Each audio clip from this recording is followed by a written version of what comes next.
Our next speaker is Bob Hamlin from the county. Wow, that's a hard act to follow. But I'm going to take a slightly different perspective. Now, it's nice to have had a panel of experts to help you with disaster relief, but I'm your emergency manager, and I'm on the ground before that disaster relief gets here. So we're going to look at I have a couple of nicknames that I want to share with you, so you'll see where I'm coming from. They either call me Dr. Doom or Chicken Little. I don't care about either of those, but that's exactly what I do for a living, so I'm going to work with those kind of things. Just a little bit of a disclaimer, and it has to do with the New Yorker article. I don't get my science from New Yorker, and I hope you don't either. I think the presentations earlier today were a little bit more on target than those articles, and I think as far as us being toast, I'm going to back off on that just a little bit. I think we're just still going to be a little singed around the edge. But and I don't mean to make it light of it, but it's not going to be convenient. It's not going to be a fun experience. It's going to be the wrong time of day, and you're going to be in the wrong place. You're going to be driving to a medical appointment in Seattle. You're going to be somewhere else than where you are thinking about being. And when we visualize how we're going to be responding to this, we always put ourselves in the right time of day, right day of the week, whatever. That's not going to be convenient. We're going to look at, as we go along, why we're going to talk about that. One of the reasons that we're going to deny all of this is what I call the preparedness doom loop. That is, it won't happen. Well, if it happens, it won't happen here. If it happens here, it won't happen to me. It won't be that bad. And if it's that bad, I can't do anything about it anyway. So I want to show you a code word, and I want you to remember these words. I'm going to show it fairly quickly. We'll get back to that. Just one more time. Get back to that. So preparedness for all of this scenario that we've been looking at, I call it the gap tolerance. There's a gap between when this event occurs and when things begin to return to normal. I don't have time today to go into a lot of detail about the long-term recovery, and we'll have to do that at some other time. But let's talk about gap. What is your plan for bridging that gap? 1 month? 3 months? 6 months? A year? I don't know what your strategy is, but we're going to look at that. The bottom line message for all of this disaster preparedness we talked about today is not government, it's not a panel of experts, it's your personal responsibility. And personal responsibility is an important core element of what we're doing. So what does this mean to you? You've got to know what the problem is before you can establish a battle plan. So let's talk a little bit about the problem. Are you ready for a 6-month campout? Now remember, this is worst case scenario, so let's start looking at that. So let's take, for an instance, some of the material that was used for the New Yorker article. And it was done by the Homeland Infrastructure Threat Risk Analysis Center, or HITRAC. It was reproduced, stolen almost word for word by a professor at Western Washington University and put in a different format, but it was established about 3 or 4 years ago by the Department of Homeland Security. I'm going to call this Scenario 1. And there's a lot of other scenarios. There's a lot of less ominous ones that you can deal with, but we're going to call this Scenario 1 so that it's a worst-case scenario. Population impacted in Washington is 6 million. Exposed to the tsunami, those who are residing or working in the tsunami inundation zone statewide, 50,000. Residential damages, 500,000. This is based on the HITRAC study. Sheltering needs, 410,000 people require some kind of sheltering activity. Mass feeding, 1,000,003. Deaths, 8,400. Serious injuries, 13,000. That was also the basis of the New Yorker article, but it was essentially from the loss modeling, from the Homeland Security loss modeling. That same Homeland Security loss modeling extrapolated for Jefferson County says our impacted population, as you know, is 30,000. Deaths about 40 plus. Most of those in the initial event, and most of those associated with the tsunami and the earthquake, the collapse of buildings. Serious injuries, about 160 initial, and a whole lot more as time goes on with aftershocks and that sort of activity. Damaged residents, 2,180. I think that's a little on the low side. We have a lot of older homes. Homeless, at least temporarily, 1,800. Mass feeding and shelter, 5,500. And loss of lifeline services. What are lifeline services? Water, power, sewer, the things you normally expect. Pretty close to 100%. Significant damage in the inundation zone. You saw those figures earlier in some of the earlier presentations. Damage downtown, the unreinforced masonry buildings, which is most of downtown. Damage to water and sewer systems. Loss of power, phone, and, oh my gosh, internet. And damage to transportation routes. And from an emergency management perspective, this is one of the more important issues that we have to deal with, the loss of transportation routes. Our C3 capability, C3 means command and control communications, severely compromised. Our 911 system will be reduced to minimal levels, if at all, and it may be some time before that's restorable. Hospital capacity reduced by 45%. Fire response capacity reduced by 40%. One of the things that I'm going to go to the police one too, police response capacity reduced by 50%. Why? They're victims too. Their homes and their families are damaged or are compromised like yours, and so they're going to be part of that system. We always think of the responder, never think of the responder as a victim. They're victims too. Most schools west of the I-5 corridor suffer severe damage. There's the toast. But when those schools are gone, in addition to not having our schools for our children, the loss of that results in a loss of sheltering capacity, because that's what we use schools for a lot of in disasters, and sheltering. Routes that cross bridges not usable in isolating communities. Major power networks will be out for significant periods of time. There is a couple of places on the Bonneville power system that are compromised by an earthquake activity. Could be upwards of 3 to 4 months to get repaired. That's when you pull that plug, there's no other plugs. Can you do without power for 3 or 4 months? Airports, obviously, transportation routes are very important to us. Why is the transportation route important? How are we going to get stuff to you? We're not going to have an opportunity to get stuff to you. Loss of the entire supply chain.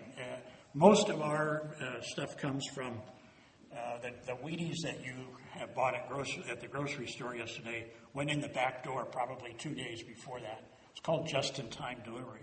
So loss of that supply chain is significant.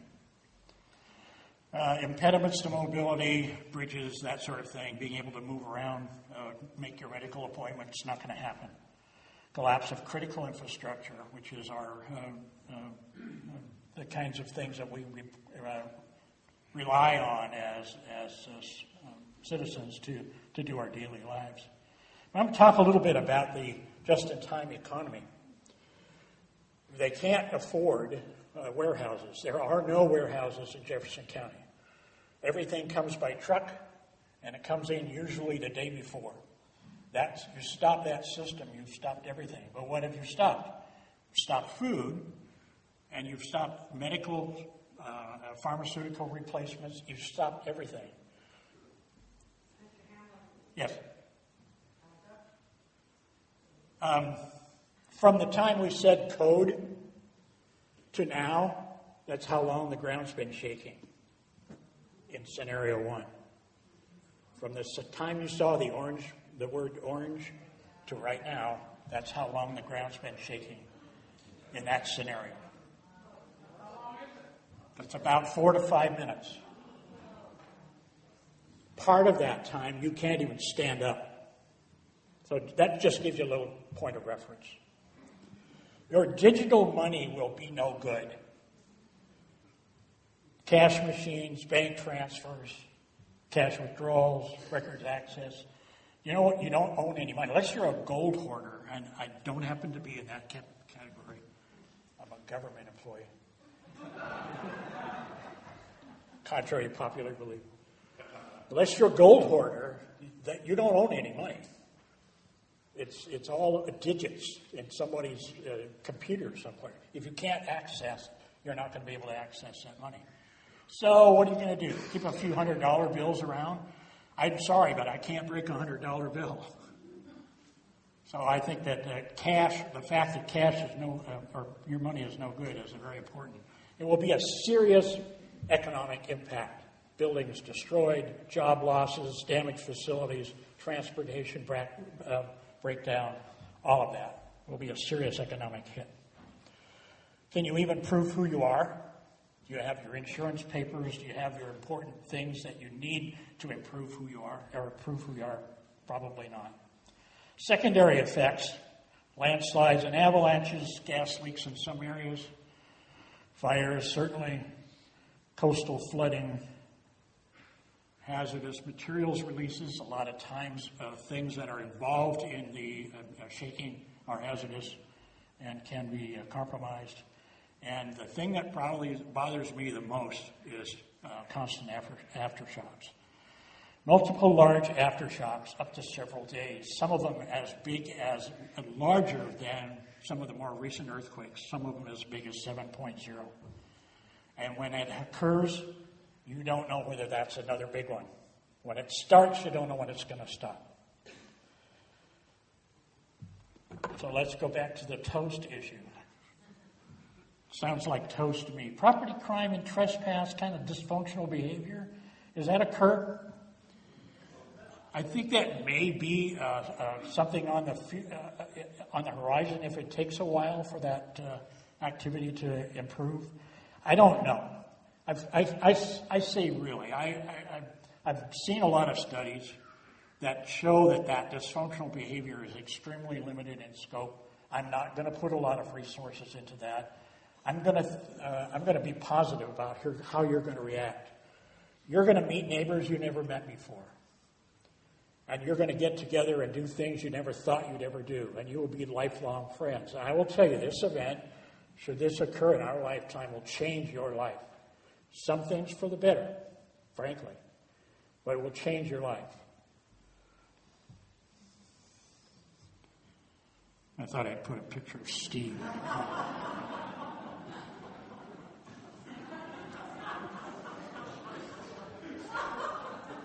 I guess he'll get it eventually. But some of the realities you're going to be facing are waiting lines, refugees. You're going to hear the word refugee associated with Americans, and that's going to be a real surprise. Shortages and rationing, safety concerns, alarm systems don't work. A lot of those things are going to... The hyper-awareness of those aftershocks that are happening every once in a while, and slow recovery and startup and bureaucratic morass.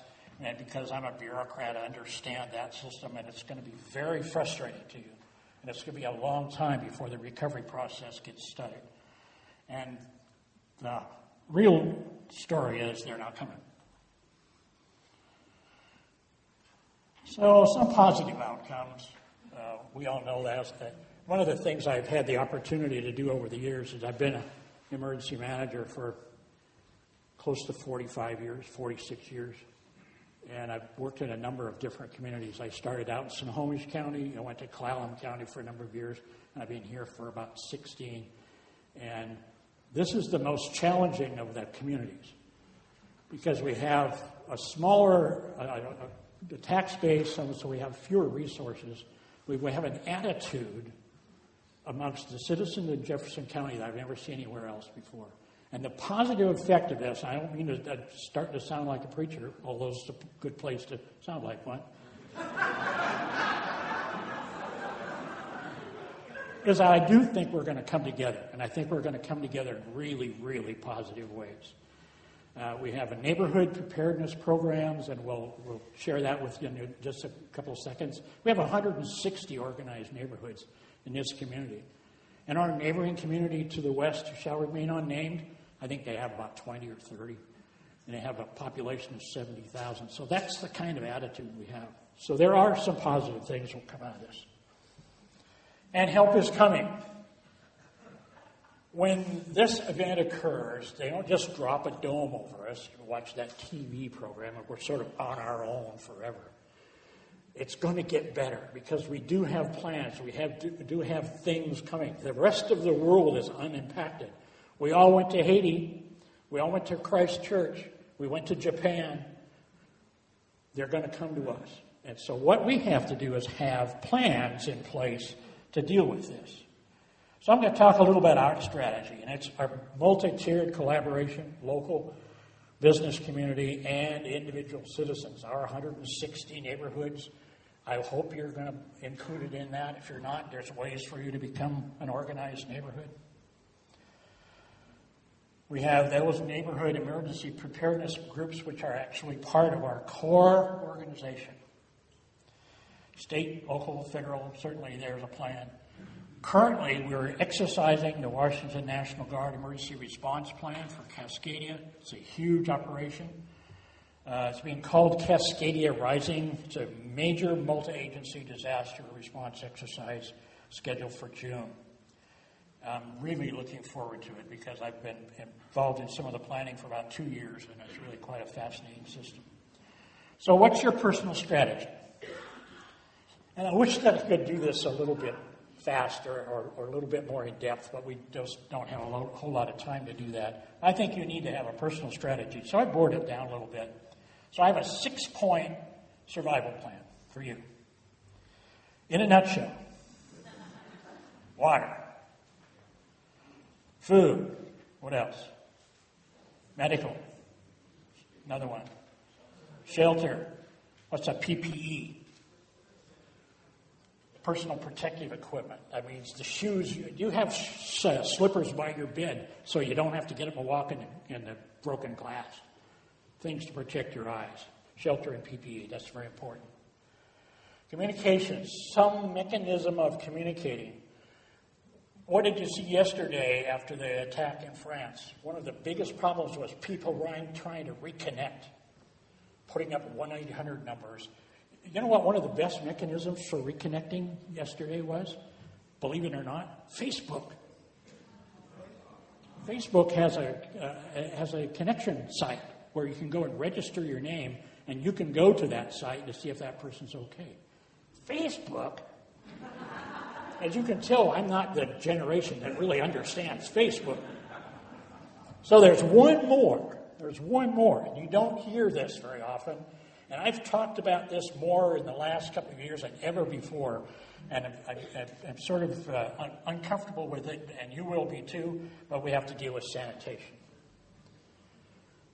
Now, why did I put that in the first 6? Sanitation is a human dignity issue. It's a human dignity issue. It's the beginning of recovery. And if we're talking about 3 months or 2 months or even 1 month, with a sanitation problem, if you live in town or if you live someplace that's relatively urbanized, that's a real important issue. And you need to have a strategy for dealing with that. And I'll give you that strategy. You need to customize your plan, obviously, for you, particularly when it comes to your medical and that sort of activity. So I'm looking at a target for a family of 2 of 6 months, 182 days. It's 545 meals, 365 gallons of potable water. Are you ready for that? Nah. How about 2 months? How about 1 month? I bet you are tomorrow, a little bit better. What I want you to do is do it incrementally. I don't want you to do it right away. We figured just roughly for a single person for 6 months is around $3,500 in investment. Some people don't even know what they're going to eat this afternoon, frankly, in our society, in our community. But a little bit at a time. My wife and I are on a subscription thing where we get a can of whatever once a month. Pretty good stuff. The other day I had a blueberry pancakes, and they were pretty darn good. Just one more word about Are You Okay? A lot of people are interested in the communications issue and how you are going to communicate. Are you okay? If you use a text system, if there's any text available, what are the chances of text being available? About 0 for a while, but it's going to slowly come back. And not because of any other thing. We're going to put some hot spots together, and there'll be community hot spots. And if you can get that text message out, what happens to that text message?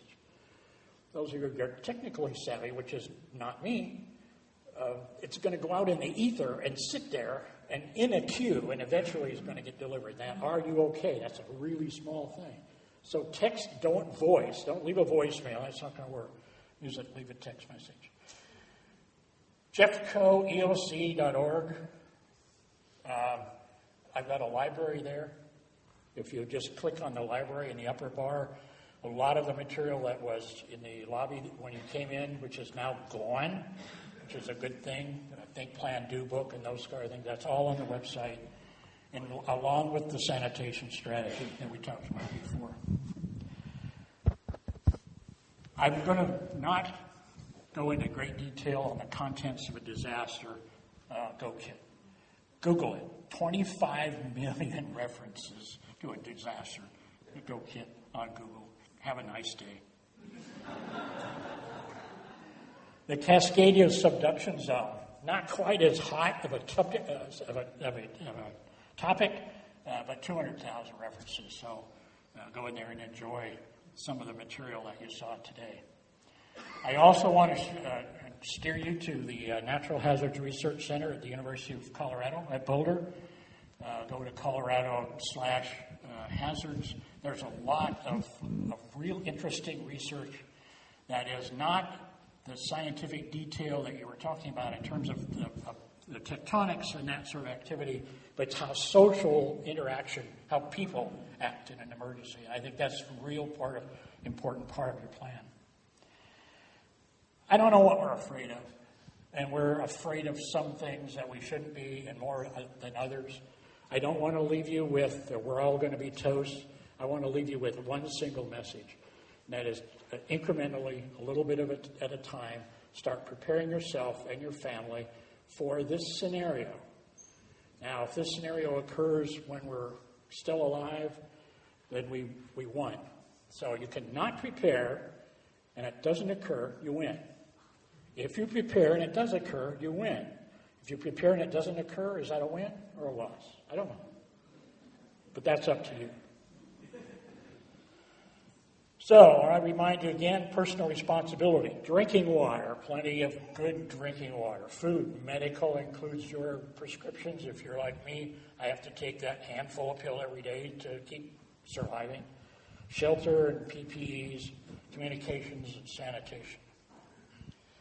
Think, plan, have that conversation and think and plan. Do something about it and then repeat it. Thank you.